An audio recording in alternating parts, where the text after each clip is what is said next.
we do from time to time, always.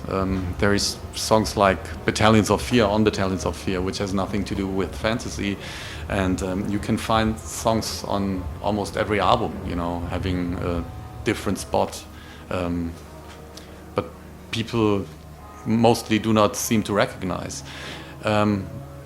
When we talk about the band in terms of fantasy, everyone is interested in fantasy, but there are different levels. Markus, you know, is, I would say, almost as inspired as I am by fantasy literature.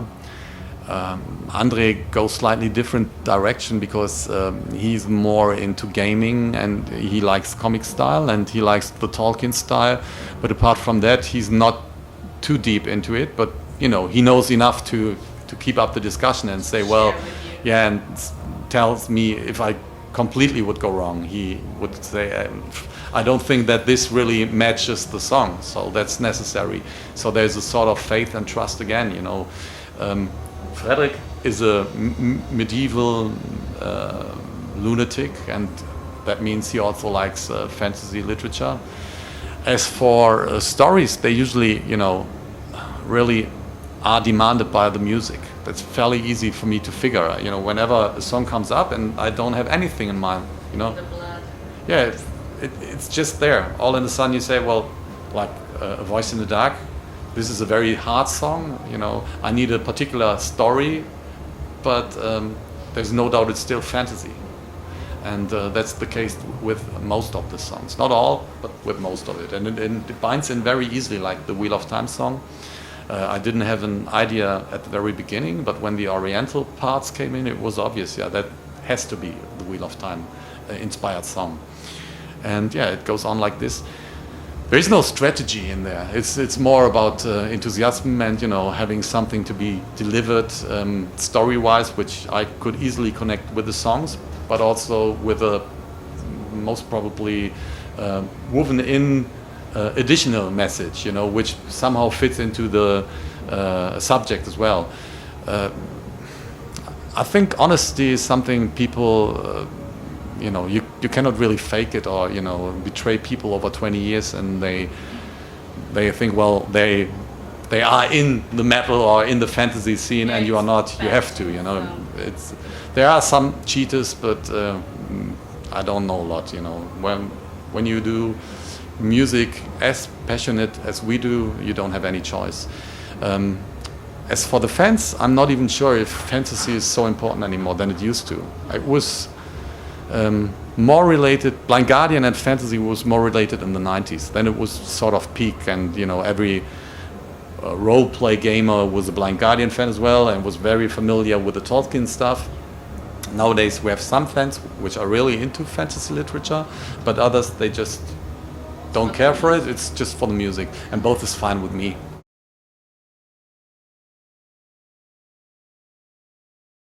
Well, fantasy would be one inspiration, but it's an inner source which is the main inspiration, I would say, and that's a core in you, you know, invisible, probably not even physical.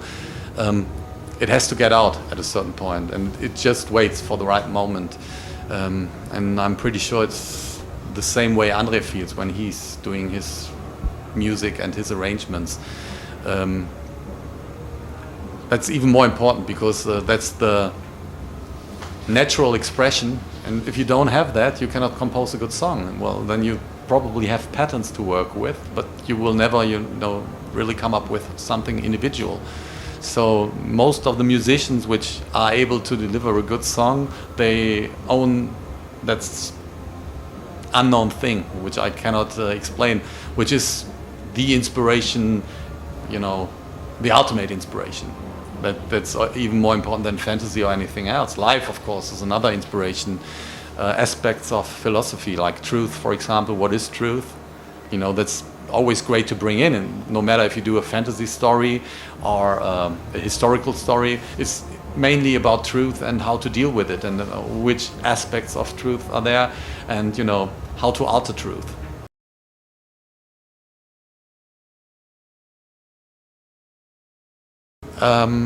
Being careful and taking the time. These are the two most important elements in coming up with good music, then working on ourselves as human beings and as musicians. And as mentioned before, sort of trust and faith in what the other guys are doing, you know, and then being interested in having a sort of interaction still between the persons in the band, you know, and even with Charlie as a producer. So these are things, and taking your time, maybe that's also very important, because many bands start to rush, especially when things get worse and you feel, well, the whole world is changing and the industry is changing, and, you know, there are effects which, you know, try to push you to be quicker and less careful, and, you know, probably the only chance for you once you get on that road is to compensate it due to copying yourself. So far we were lucky to say, no, we don't want that. We take our time. If it takes 3 years, so what, you know. And we have big discussions about it, because sometimes, of course, the one or the other gets insecure and says, well, 4 years is a long time, and even though we have a strong and loyal following, it might be better to come up with an album after, let's say, 24 months or 30 months. But it's not realistic. Not realistic in terms of Blind Guardian. And from what I can say, for 98% of all the other bands, you know, which are delivering music constantly, it seems to be impossible as well, because like coffee machine. Yeah.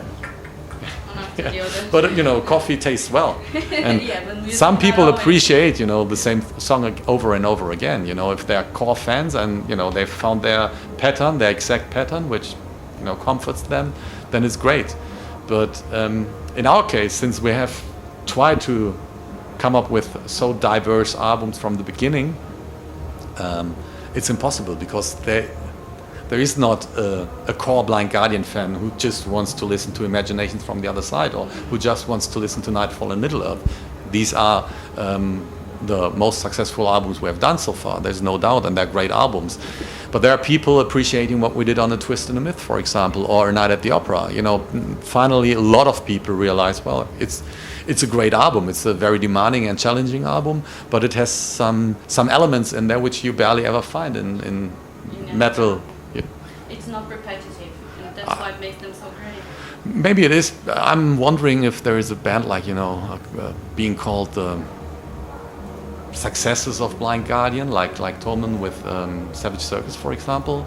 They're not bad, but they just feature one aspect of Blind Guardian. And I'm sometimes surprised to see how many people still consider that to be the same we're doing. So there is a sort of different understanding in music, I believe. And feeling, of course. I mean, it's all about feeling, you know. You cannot blame anyone for not liking A Night at the Opera or Twist and the Myth if they don't do so. But that's how it is. It's sad, and I see the differences when I listen to a song like Otherland or Time What Is Time, for example. But for me, it's the magic in between the two songs which has to be appreciated by people and myself as well. If they don't, it's sad, but, you know, you cannot change it. And more importantly, you achieved what you wanted to do with those albums musically speaking. Yeah, I would say that's the case in 90% of all the songs. Sometimes I feel, okay, we could have done it a little different. Like, for instance, I consider And Then There Was Silence as a musical masterpiece, which we have done. But we still thought, well, it might be a good idea to deliver that in a slightly different direction, so people get an idea how the song could sound like as well. But since we worked on that and still work on it, we just figure to improve it or make it better, it's almost impossible. It stays the same song. The song remains the same. That's an ultimate law, you know. Yeah. And to come up with an old song and make it better is impossible, because there was a certain era which has been defined by this particular song or by any of our songs. And we still feel them and we can perform them live. But if you do them in the studio again, it's not necessarily said that you come out with a better result. No, it's another feeling. It is another feeling, but not too different. So for some people it will be exactly the same. Others will say, well, I still like the older better. Some will say, well, the sounds are better on this one, and well, this has been done better. But all in all, it stays the same song. better to remain untouched. Yeah, no, not always.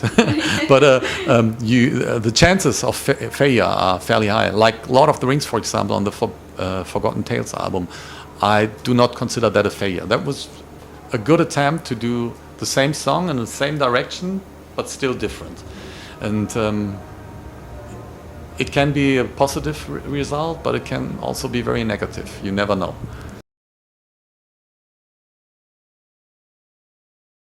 Yeah, there are some. We work on Ride into Obsession at the moment, but we have that on the agenda for the last 2 or 3 months, and we're still not satisfied. I believe the people in South America, they may have the chance to listen to it. I need to go home then. Maybe Brazil will be the first place to play it. I don't know. It's an awesome song. Yeah, it is a great song. Okay, but not easy to perform. You know, there are older songs like Noldor or the Curse of Fëanor, for example, which we still have on the list. Basically, all the old stuff we have played many times, and there's not so much stuff which we still would love to play constantly. But yeah, Curse of Fëanor would be a great song. Very difficult as well. Some songs from the Night at the Opera, but they are the most difficult. No, not for Frederick. He could match up with Tom, I'm sure, but especially for vocals, they are very, very difficult. And the orchestral part as well. Do you think that it would be a problem to bring on stage? No. I mean, he's so quick with his fingers when he's doing the programming and playing. Plus, like in Wheel of Time or Sacred Words, nowadays with technology, you can use a real orchestra and just play it by tape. It's no problem, you know. And we make exceptions for such songs, but it's the speed, the intensity, and the mass of information which you delivered on a Night at the Opera, for example, and you have to cut it down to the essential and still be convincing with it. And we did Battlefield for a while, for example, and I didn't find a way through, so I said, well, we can try it later on, but far later. It's 5 years or 10 years ago when I said that. It's 5 years ago, actually. And I mean, you never know, but we barely ever do transposings. Many bands, when they go on tour, for example, they play in a different key, so the vocals come down, for example. We haven't done that. It could be an option for Battlefield, for example. Otherwise, but it's fast too, and it's a nightmare.